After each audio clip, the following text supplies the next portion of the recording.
I uncovered my husband's philandering secret after he faked his own death. I need to know if I'm overreacting because this situation is already insane.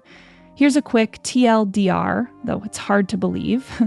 I'm Sarah, 35, and I've been married to my husband Adam for 6 years. We have 2 kids, Jason, 10, and Liam, 5. 11 years ago, when Adam and I were engaged, he went missing during a trip to Thailand. He was gone for nearly 5 years and later told everyone that he'd been imprisoned in Cambodia the whole time. Right after he left for that trip, I found out I was pregnant with Jason.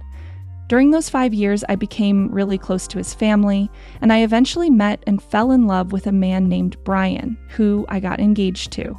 But when Adam came back, I felt torn between picking up where we'd left off or continuing my relationship with Brian. In the end, I decided to give Adam and me another shot. We got married a week later, and I was pregnant with Liam within the year. I thought our relationship was fine. We loved each other, and though Adam was a bit of a workaholic, things seemed fine. I've never been one to get professional massages. Usually I'm content with a shoulder rub from Adam. I've always thought of massages as a luxury I didn't need. But lately, Adam's been distant, and I've been stressed from work. A coworker of mine kept urging me to try out this massage place she loves, insisting that everyone there is amazing. So I finally decided to give it a shot. When I got there, the guy at the desk said they had availability and took down my info, telling me there would be a short wait. While I was waiting, I noticed a bulletin board behind the desk with 3 pictures from security footage and a note above that said, "Permanent ban." One of the pictures looked just like Adam. I kept staring at it until the desk guy asked if something was wrong. I told him, "I think I know that guy in the picture. How does someone get banned?" He explained, "Our policy is to ban anyone who asks for a happy ending." I was shocked. "People actually do that?" I asked. He nodded and said, "It's rare, but it happens, usually to the same therapist." He apologized for oversharing, but I told him not to worry about it. He said Lisa was ready for me, and I followed her down the hall. Lisa was a petite Asian American woman, and I had a hunch she was the one who kept getting these creeps.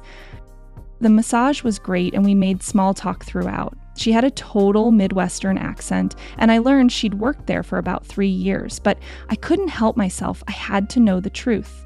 So, as we were wrapping up, I came out with it. This is really hard to say, but I noticed the list of banned guys, and one of them is my husband. Were you by chance his massage therapist? Her face softened with concern as my eyes filled with tears. All 3 of them were my clients, she said. Which one is he? I pointed to the man in the orange shirt, and she sighed. Oh, yes, I'm really sorry. I started crying and apologized profusely. I can't believe he did that to you. Did he just ask outright? I asked. She hesitated, but told me, "This is tough to hear, but you deserve the truth. I brought him into the room just like I did with you. When I knocked, he said he was ready, but when I walked in, he was lying on the table, fully erect, holding some cash. I immediately left and called the front desk. Jake escorted him out. I felt sick. I apologized again, left her a $100 tip, and drove straight home. I was ready to leave him, but then a strange calm came over me. I needed to know how deep this went. So I acted normal when Adam came home, pretending it was just another night. After he went to bed, I went through his phone. His texts were clean, and there was no sign of Snapchat, WhatsApp, or anything else suspicious. Then I opened his Reddit account.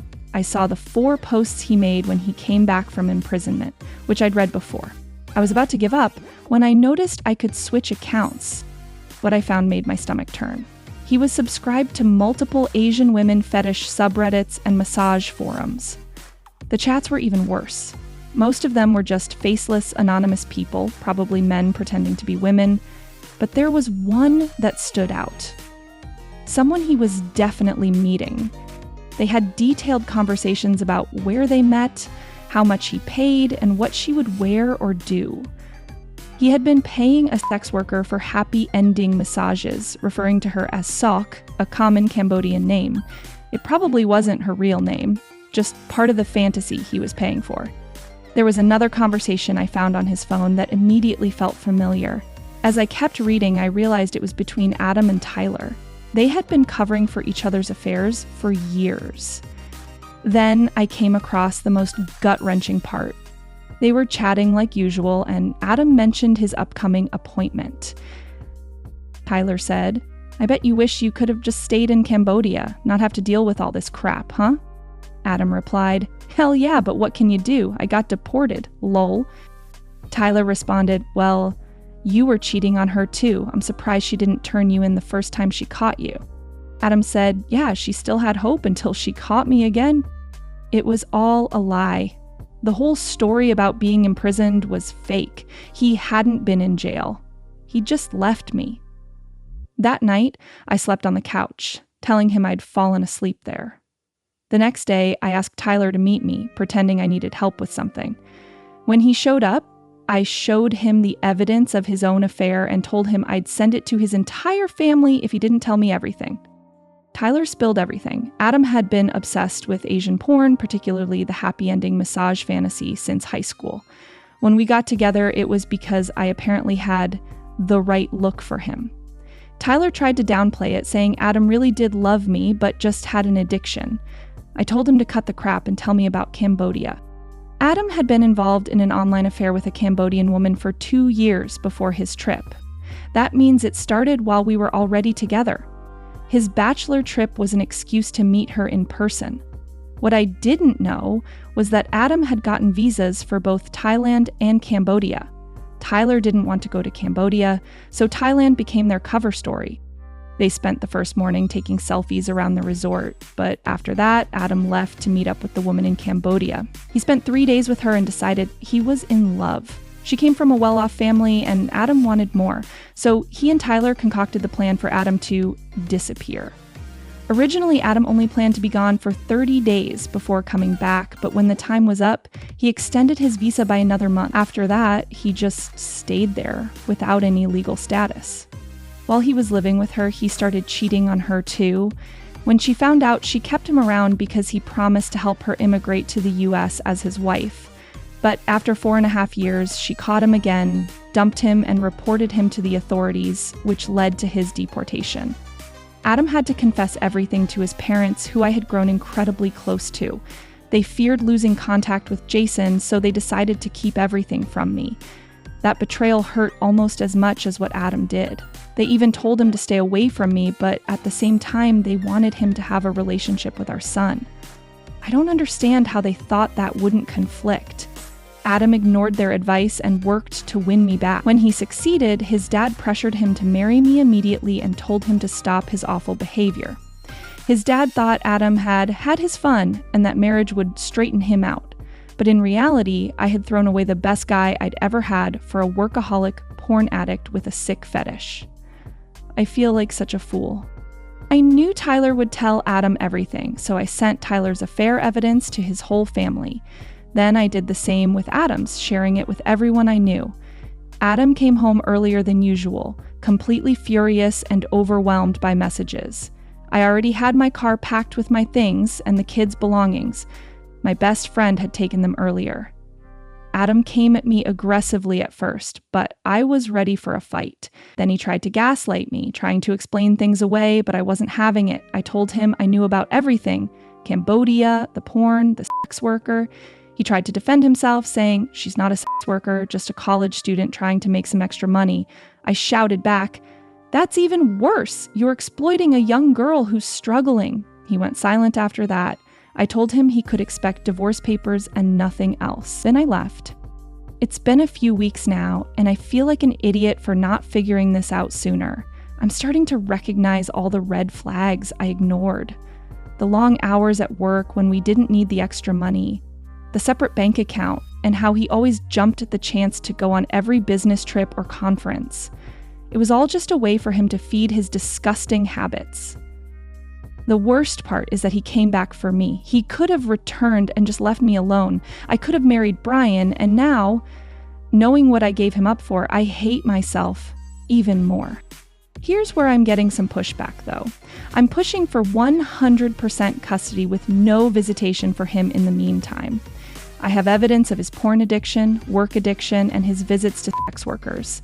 I'm also cutting off all contact with his parents. A few people, not many, are telling me that I shouldn't try to remove the father and grandparents from my kids' lives. But I disagree. I see Adam as a danger to them because of his self-destructive and manipulative behavior. As for his parents, they'll only see the kids during whatever supervised time Adam gets. Right now, I'm only willing to offer weekly supervised visits. Otherwise, I don't want them involved in my life at all. What do you all think? Am I going too far? Should I allow them to stay in my kids' lives? I know Adam is a good father when he's around, and his parents are great grandparents, but I can't move past the fact that all of it is built on lies and manipulation. Now, on to the next story. I broke the law to save someone's life and feel guilty about it. I completely understand why you can't share this story with people you know. It's the kind of thing that sticks with you, weighing you down, but you can't talk about it because of what's at stake. I guess that's why you're here. So this all took place when I was in the military.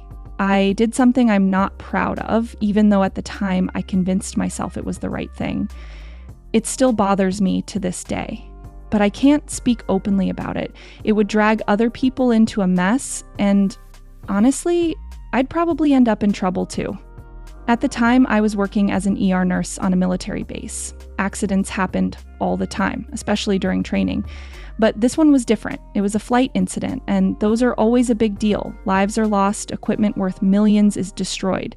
That day, it was no exception. The pilot in question ejected and survived, but others weren't so lucky. And the blame, well, it was all being put on him. They brought him into the ER, and despite everything, he walked in on his own 2 feet. Physically, he seemed fine, but you could see the guilt tearing him apart. Survivor's guilt is brutal. We ran through the typical trauma procedures, x-rays, the works. I was the senior nurse on duty that day, so I was handed the responsibility for the flight incident paperwork. That also meant I had to do the chain of custody blood draw to check the pilot for any traces of drugs or alcohol in his system. The atmosphere in the room was heavy. People had died that day, and not just any people. Brothers in arms, his entire squadron, his superiors, even higher-ups, were in and out. A few of them stayed by his side the whole time. I went ahead and drew his blood. The chain of custody process is very strict, meaning every person who handles the vials has to sign off, documenting each transfer. It's a legal safeguard to ensure nothing gets tampered with. For some reason, I ended up drawing more blood than needed. It's a habit of mine. Draw an extra vial or 2 just in case the docs need to run additional tests. Saves the patient from getting poked twice, you know? So I had 2 extra vials sitting there, and without thinking much about it, I tucked them into my pocket along with the trash. Usually I just toss them out, but that day, I don't know, I kept them on me. Didn't even think twice. After we were done, his squadron took him straight from the hospital to a nearby bar. The plan? To get wasted and start the grieving process.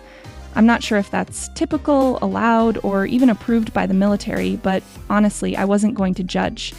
They were trying to pull him out of the dark hole he'd fallen into. I mean, how do you go back to work knowing you were at the controls when people died? It's gotta be one of the hardest things, so yeah, I wasn't going to criticize them for getting drunk. Then, not even an hour later, I got a call from the lab. There'd been a screw-up. The blood samples, patient's clean blood, had been dropped, smashed, gone.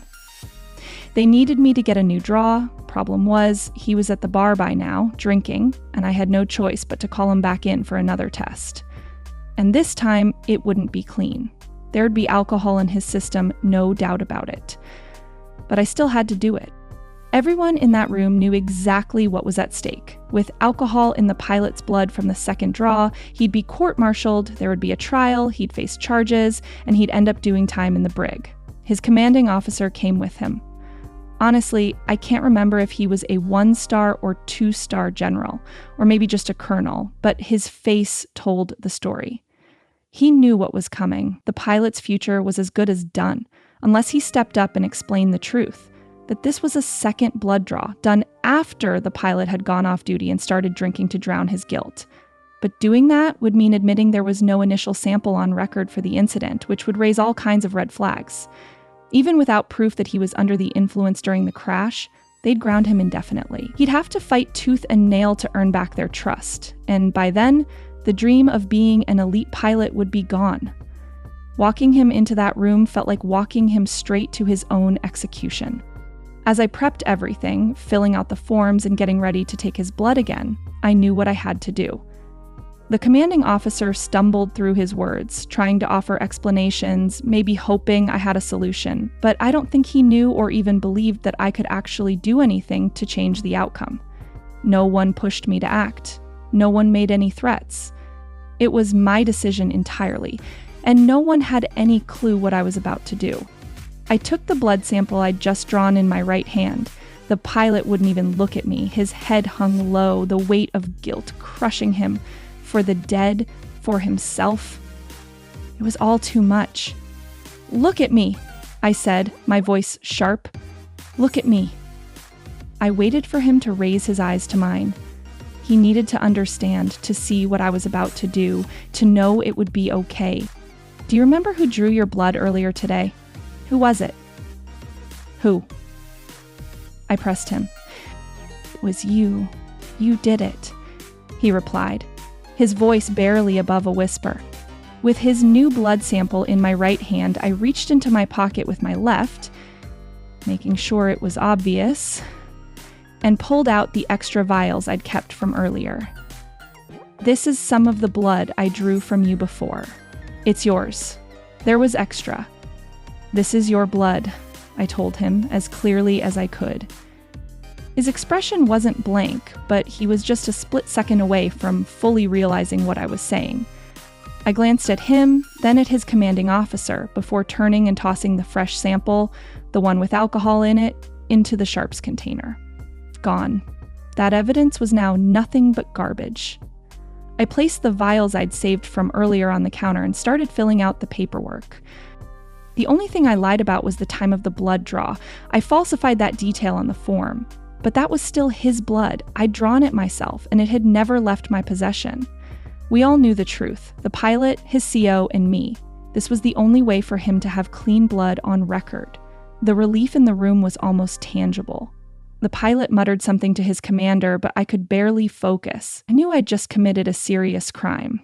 But the truth was, this man wasn't drunk or under the influence during the accident, nor when he first came to me. Sure, he'd had some drinks by the time of the second draw, but that wasn't the blood I used. If I'd handed over the new sample, his career would have ended, and unfairly so. I can't even recall the look on his face after it was all done, or the words they used to thank me. All I could hear was my own heartbeat, loud and fast in my ears. I knew if anyone found out what I'd just done, I'd be the one facing time in the brig. So I waved them off, told them to get out. They couldn't leave the room looking too relieved, couldn't slap me on the back or show any sign that the weight had lifted from their shoulders. They had to exit quietly, without a fuss, so no one else would suspect what had just happened. "It still bothers me," I lied. "I forged an official document. I feel awful about it, even now. But the truth is, I'd do it again in a heartbeat. It was the right thing to do, even if it still eats at me sometimes. At least, getting this off my chest feels like a step toward making peace with it."